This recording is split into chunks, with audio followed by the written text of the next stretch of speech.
ਹਾਂਜੀ ਦੋਸਤੋ, ਕੀ ਹਾਲ ਚਾਲ ਆ ਸਾਰਿਆਂ ਦਾ। ਤੇ ਅੱਜ ਦੀ ਵੀਡੀਓ 'ਚ ਆਪਾਂ ਤੁਹਾਨੂੰ ਦੱਸਾਂਗੇ ਵੀ ਕਲਾਸਿਕ ਬੁਲਟ 350 ਦਾ ਬੈਂਡ ਕਿਵੇਂ ਚੇਂਜ ਕਰਦੇ ਹੁੰਦੇ ਨੇ। ਆਜੋ ਦੋਸਤੋ, ਆਹ ਦੋ 12 ਨੰਬਰ ਦੇ ਬੋਲਟ ਨੇ, ਇੱਕ ਉੱਪਰ ਆ ਇੱਕ ਥੱਲੇ ਆ, ਤੇ ਖੋਲਣੇ ਨੇ, ਤੇ ਦੋ ਆ ਪੱਤੀ ਦੇ ਉਰੇ ਪੇਚ ਹੁੰਦੇ ਨੇ, ਇਹ ਆਪਾਂ ਪੇਚਕਸ ਨਾਲ ਖੋਲ ਸਕਦੇ ਹਾਂ।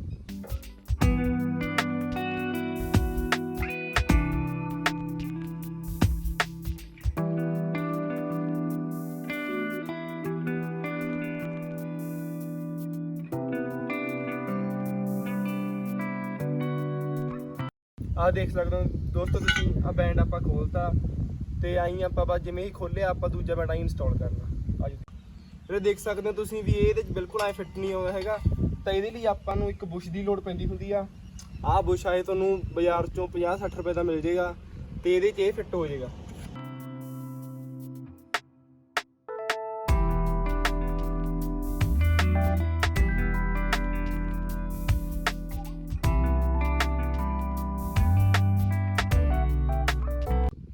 ਦੇਖ ਸਕਦੇ ਹੋ ਵੀਰੇ, ਆਪਾਂ ਦਾ ਬੈਂਡ ਚੇਂਜ ਕਰਤਾ ਤੇ ਉਹੀ ਸਲੈਂਸਰ ਤੇ ਆਹ ਦੇਖ ਸਕਦੇ ਹੋ ਤੁਸੀਂ ਉਹੀ ਵਾਸ਼ਰ ਪਿਆ ਉਰੇ, ਤੇ ਹੁਣ ਆਪਾਂ ਨੂੰ ਆਵਾਜ਼ ਸੁਣੋ।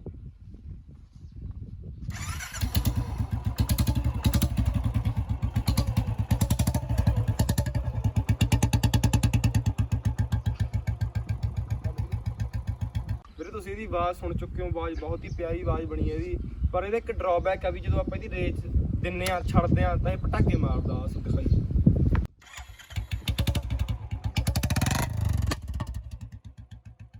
ਤੁਸੀਂ ਦੇਖ ਸਕਦੇ ਹੋ ਵੀਰੇ ਵੀ ਆਵਾਜ਼ ਬਹੁਤ ਪਿਆਰੀ ਸੀ, ਪਰ ਇਹਦਾ ਇੱਕ ਹੀ ਡਰਾਬੈਕ ਆ ਵੀ ਇਹ ਪਟਾਕੇ ਮਾਰਦਾ। ਵੀਰੇ ਮੈਂ ਤੁਹਾਨੂੰ ਬਿਲਕੁਲ ਰეკਮੈਂਡ ਨਹੀਂ ਕਰਦਾ ਵੀ ਤੁਸੀਂ ਇਹ ਬੈਂਡ ਪਾਈਪ ਆਪਣੇ ਬੁਲਟ ਨੂੰ ਲਾਓ।